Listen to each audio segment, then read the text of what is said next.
encouragement to all the officials for taking the PM GatiShakti to the next level. Shri Rakesh Singh, Minister PWD, Government of Madhya Pradesh.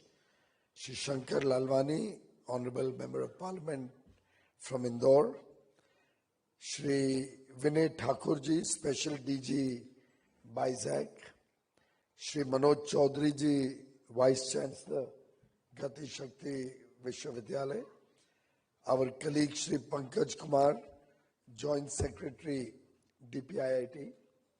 All the very distinguished participants who have joined us to celebrate the 4th anniversary of PM GatiShakti at this very prestigious Bharat Mandapam venue, where we also have the Anubhuti Kendra, which showcases how PM GatiShakti has an impact on infrastructure development, on the lives of the people of India, on the growth story of India.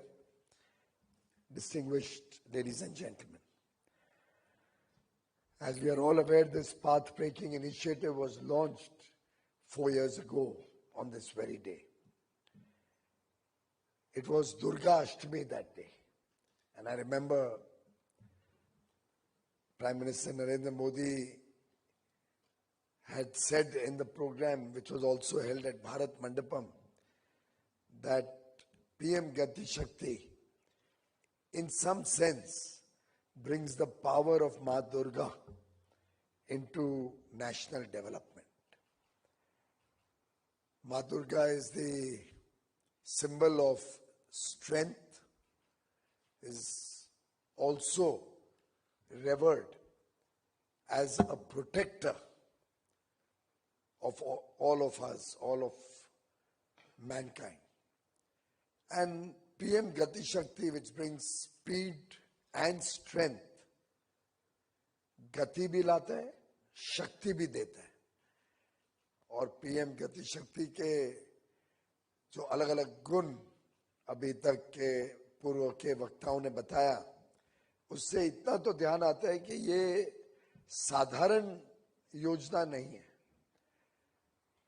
PM GatiShakti has very deep meaning and has emerged out of Honorable Prime Minister Modi's vision and his own work, first in Gujarat, then in the central government, over nearly 18, 19 years, 2 decades of serious reflection of how infrastructure projects can be planned better, can be implemented better, can serve the people of India better.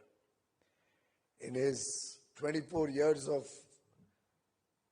working as the head of a government, first in Gujarat, for the last 11.5 years now at the center as Prime Minister, Prime Minister Modi has been known to bring very innovative thinking in governance,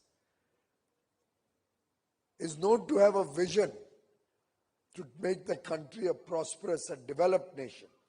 And collectively, we are all committed to make India a developed country, Viksit Bharat, by 2047.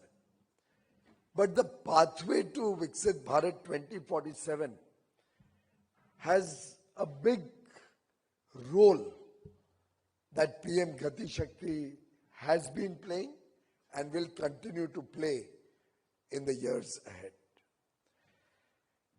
Way back, almost 18, 19 years back, I don't know, Thakur Sahib would probably remember, TP Singh, the Director General, is not here today.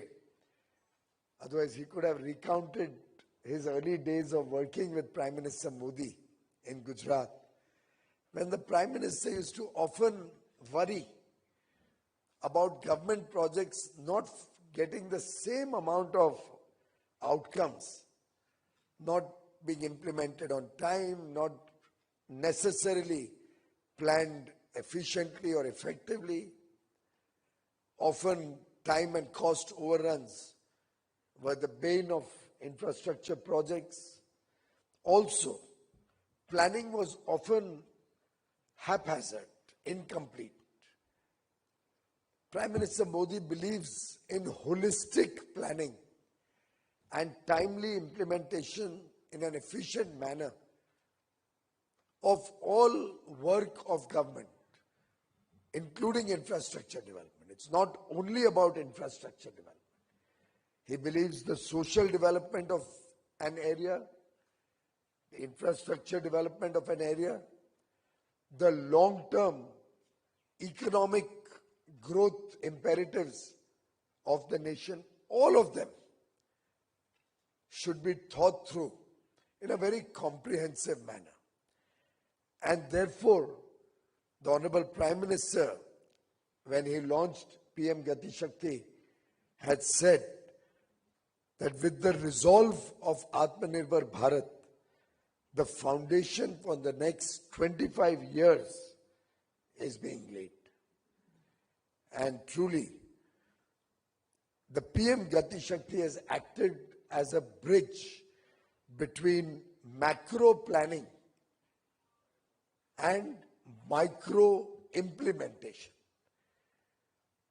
It is a framework, it is a tool that is helpful for all of us in whatever activity, whatever work that we may take up. And I'm really delighted to see even our very distinguished and respected friends from the defense forces with us today.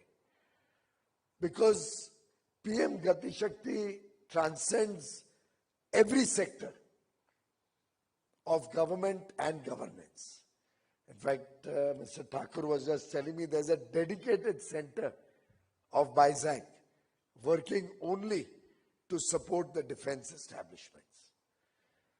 And it can have very game-changing implications for different aspects of national development. Today, PM GatiShakti is not only about planning how a road will be aligned or planned or how a railway line will go. We are looking at far, far deeper integration of national planning with PM GatiShakti's help. After all, today's launch of 112 aspirational districts being mapped on a single database, the PM GatiShakti District Master Plan for 112 aspirational districts will help us look at these aspirational districts in toto, very holistically. What is it that will help these districts take development to the last man at the bottom of the pyramid?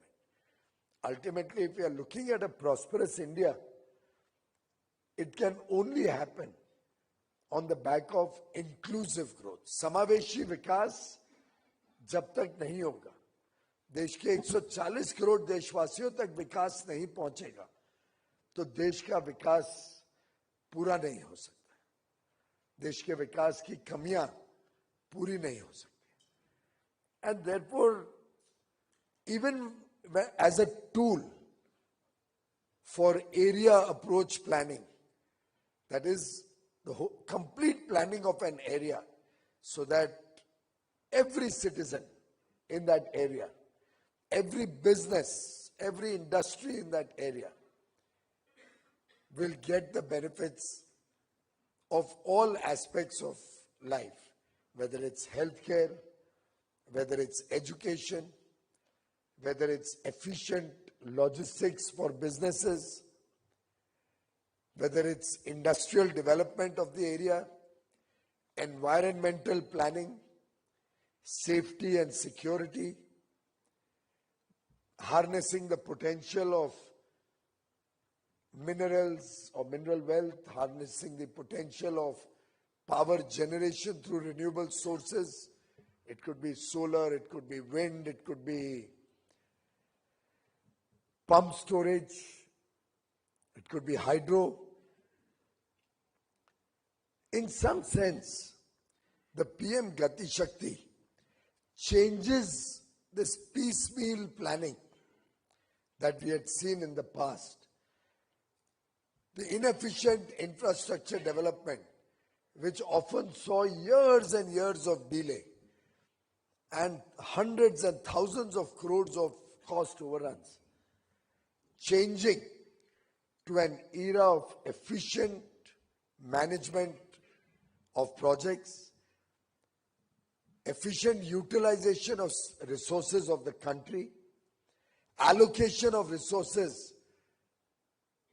for time-bound implementation of projects, and proper priorities being given in the allocation of resources.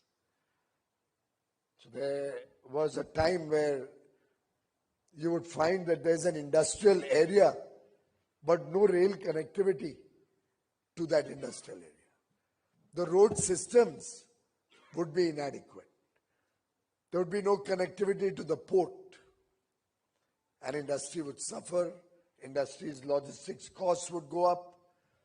Its competitiveness would fall. And it would hurt industrial development. Jobs could be lost if industry did not do well. You might find there were certain areas which had concentration of infrastructure, large parts of the country deprived of even basic infrastructure. I remember I come from Mumbai.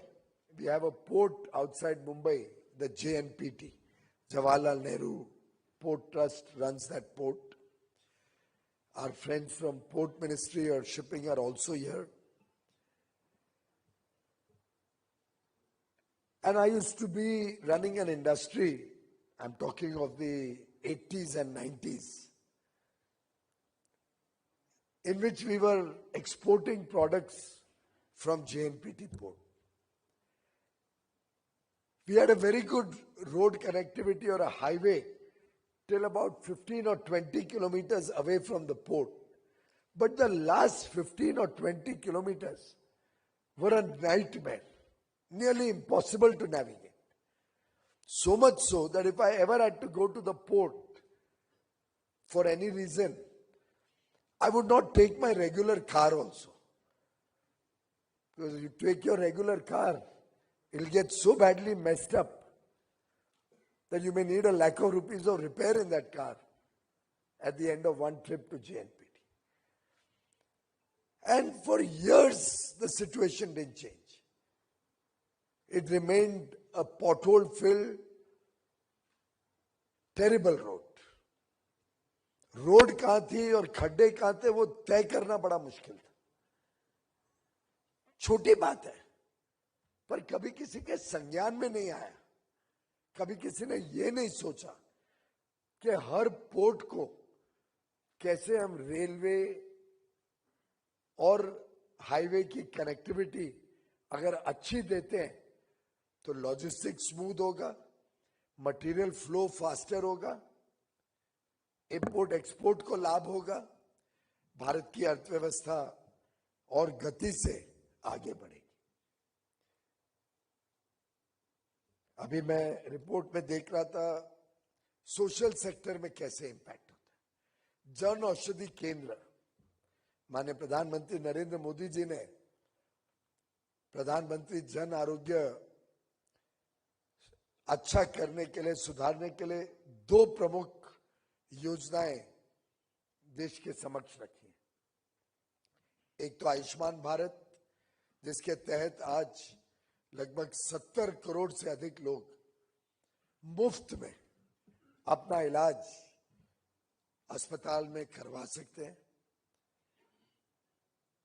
और दूसरी जन औषधि केंद्र, जो आज 10,000 से अधिक बन चुके हैं, जहां पे सस्ते में अच्छी दवाइयां, अच्छी गुणवत्ता वाली दवाइयां सामान्य लोगों के लिए, गरीब निम्न मध्यम वर्ग परिवारों के लिए, वास्तव में हम सब के लिए अच्छी किफायती कीमतों पर उपलब्ध हो सकती है.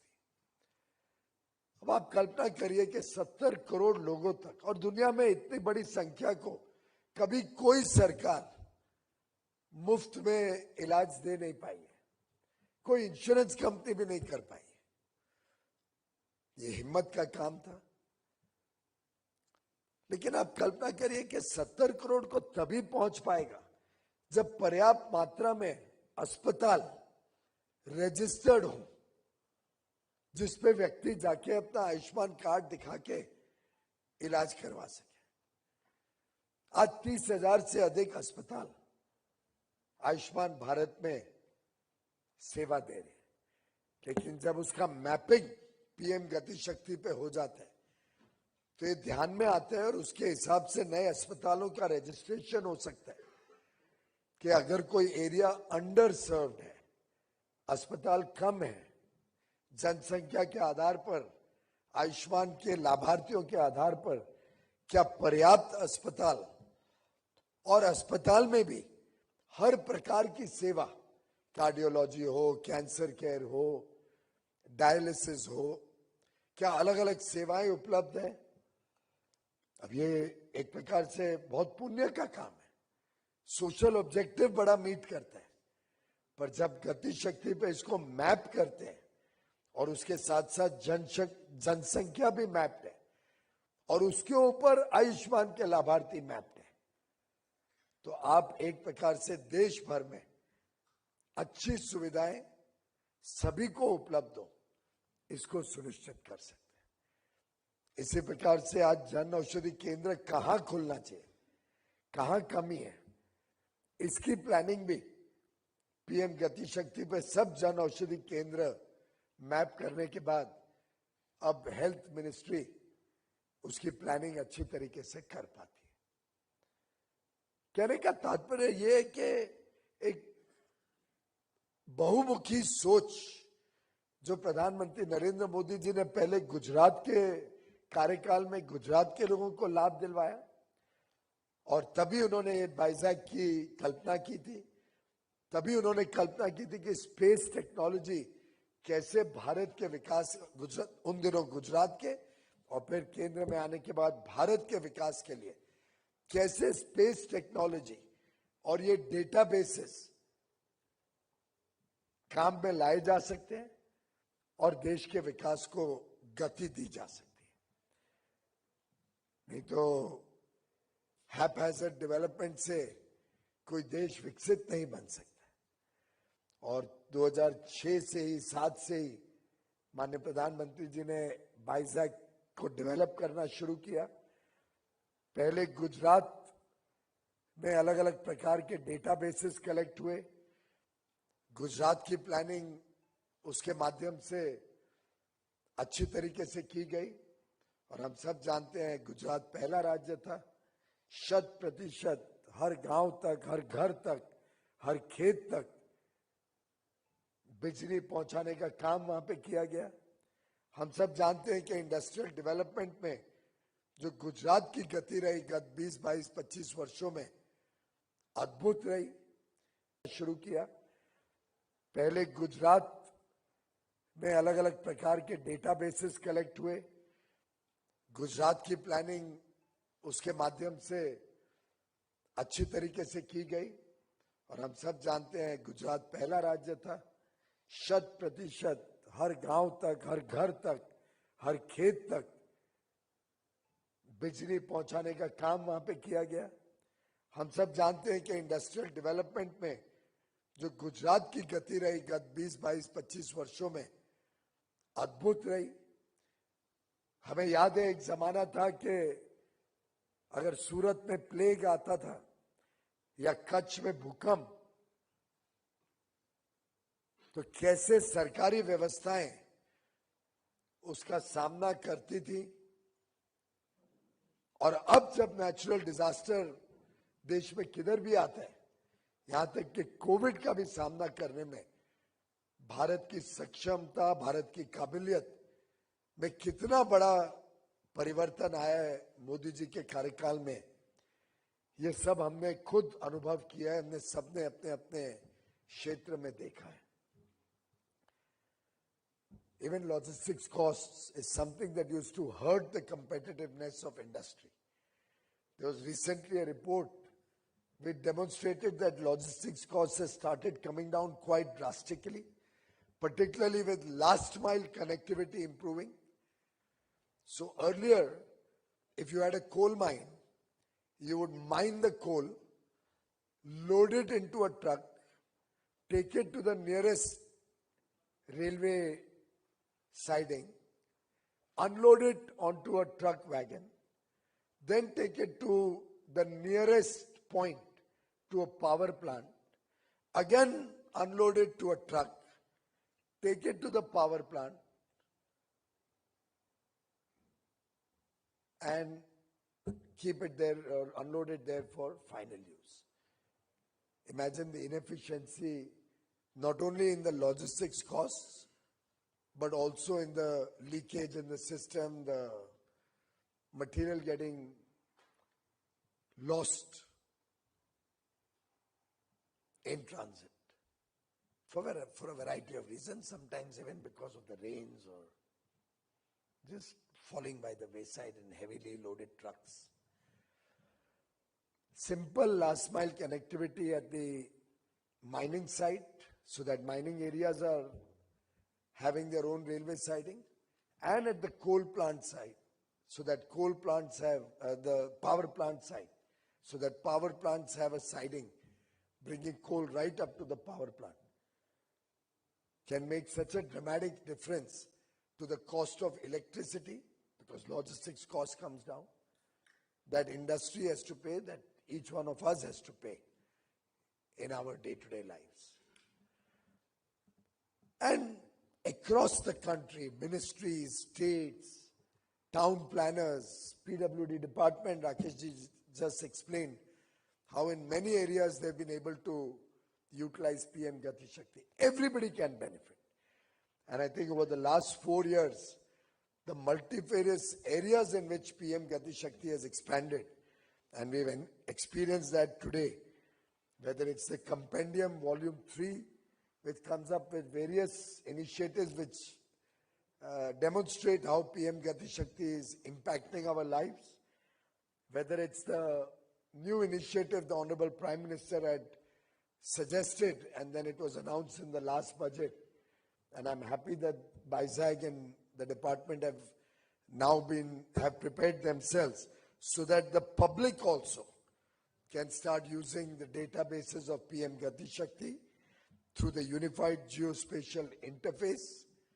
I'm also delighted that a very comprehensive multi-sector reporting system has been launched today, which will keep a track of how PM GatiShakti is impacting development of different areas through the area approach that we are now adopting.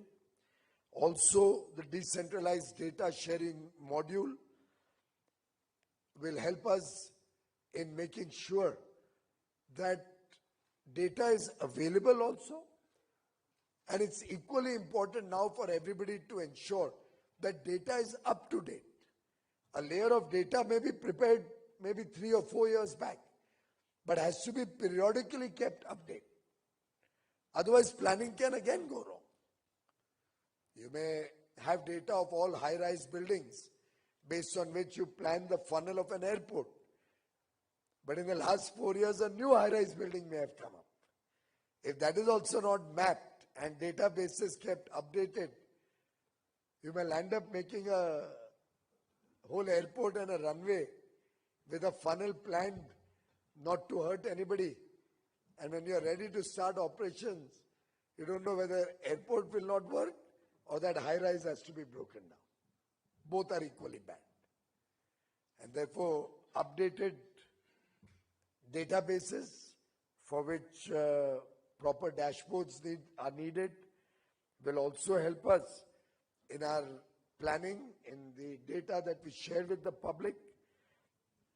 The most interesting thing is our effort to reach the aspirational districts and make sure that the area planning of the aspirational districts is not both effective in serving their needs, but also brings them out of being backward or deprived of infrastructure. And that is a collective effort that all state governments and the center are working towards. Finally, the launch of LEAPS, the Logistics Excellence Advancement and Performance Shield, is an initiative to recognize the performance of all the stakeholders to ensure better and more efficient logistics in the entire country. I think it's a great moment of celebration for all of us. 4 years may sound to be a long time, may be considered a very short period of time. But the achievements are truly phenomenal in 4 years. And I think the time is now ripe for PM GatiShakti to go to the next level and become a much larger initiative so that it transcends ministries, departments, states, union territories. Now with initiatives going into the ocean for resource mapping or exploration, for planning wind energy, for planning the offshore cables or underground cables, optic cables now for telecom or data, in the future undersea cables for electricity transmission. The scope and scale and size of PM GatiShakti is undergoing a massive transformation. And towards that end, we are working in the government to see how this outstanding initiative, the dream of Prime Minister Modi, can now go to the next level of development and growth.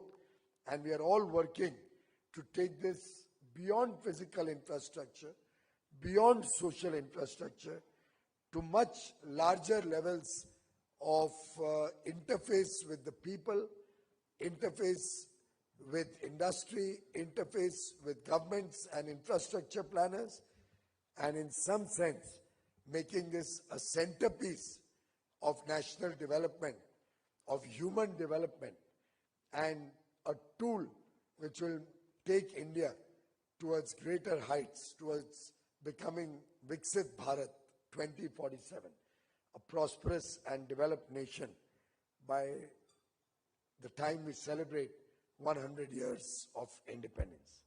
As the Honorable Prime Minister said, and I quote, "Not only did we develop a work culture of completing projects within time, efforts are now being made to complete the projects before time."